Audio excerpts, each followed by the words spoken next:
meditation of our hearts be always acceptable in your sight, O Lord, our strength and Redeemer. Amen. Amen. Please be seated. It's interesting, this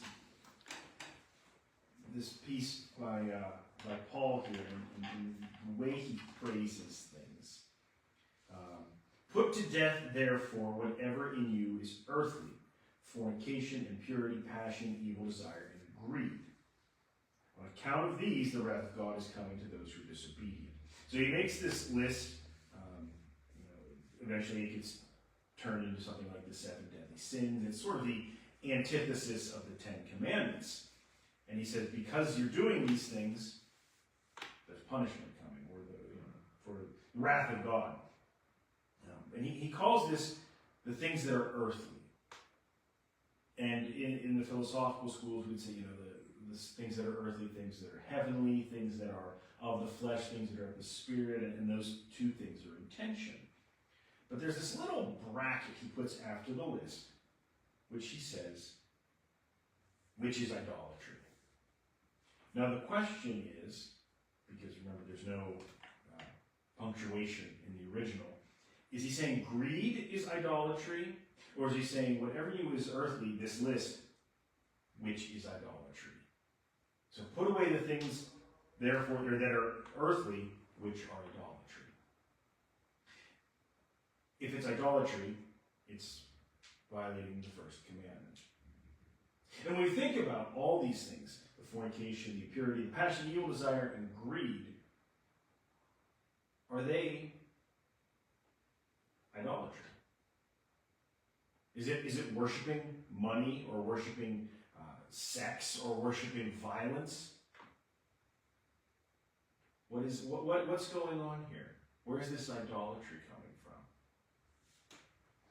All of these things are idolatry. I agree with Paul, but they're idolatry because they're worshiping the self. So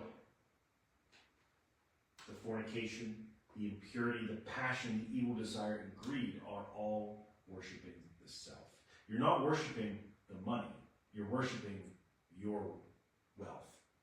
You're not worshiping sex. You're worshiping your having the sex. You're not worshiping, the position. You're worshiping the power the position gives to you. So you're worshiping yourself. And all of these things are turning yourself into God. Therefore, idolatry, violating that first commandment. And so he goes on to say, these are the ways you once followed when you were living the life, but now you must get rid of these things. Again, there's another list. Anger, wrath, malice, slander, and abusive language from your mouth.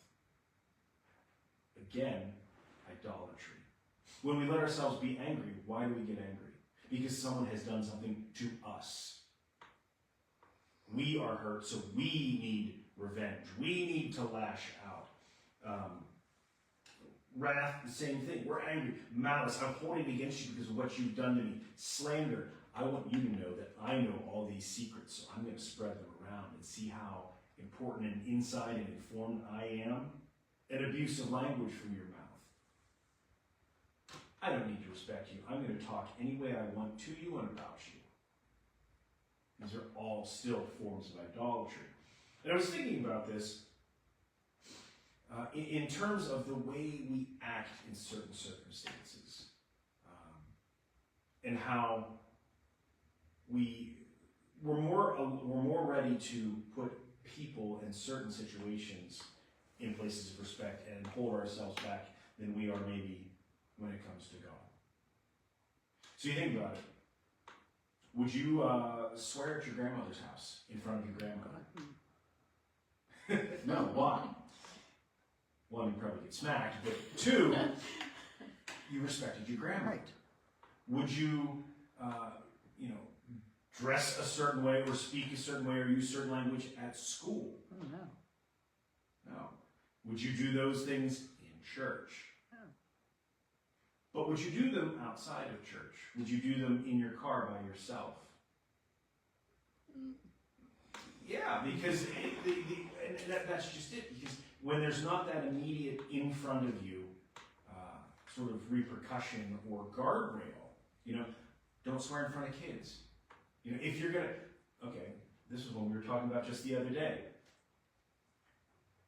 Smoking outside. If there's no one around, you're more likely to smoke closer to the door. If there's someone around, you move away so the smoke doesn't bother them. How much do our other actions bother other people? You know, how much spiritual smoke are we putting off that might bother other people that we, one, don't know about, two, don't look for, and three, don't adjust our behavior to avoid that?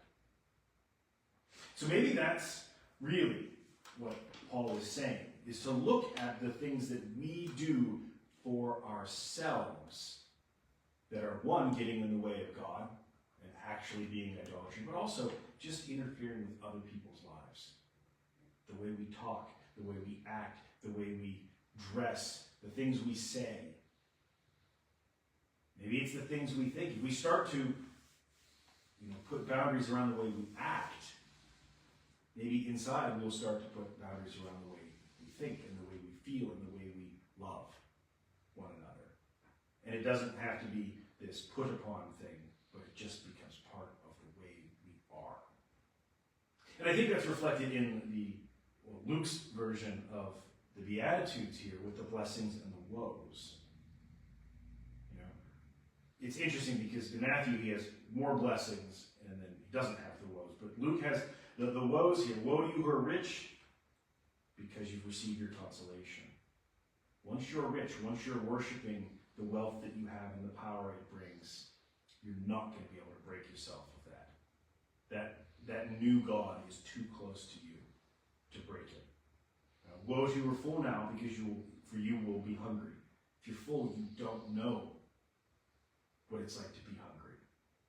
Obviously, you get full and hungry every day, but when you're speaking on a grander scale, woe to you who are laughing now, for you will mourn and weep. Oftentimes we think, just in the wake of a funeral, I feel so bad, will I ever smile again? Will I ever laugh again? Will I ever be happy again? How will I go on? But when we're laughing, we don't sit there and say, will I ever weep again? Will I ever feel bad again? Because we don't take the time to think in the long term, because we're so consumed with the way we feel right now. And that's the same as the anger and the malice and the abusive language that comes from our mouths. It's all about the here and now. It's all about the immediate. It's all about the way I feel. And when we let that rule things, that's when we are becoming victims to idolatry. So let's turn ourselves outward. Be wary of our spiritual smoke and treat each other like we would treat our grandmothers or our teachers when we were in 3rd grade, with respect and honor. To God be all the glory, now and forever. Amen. Amen.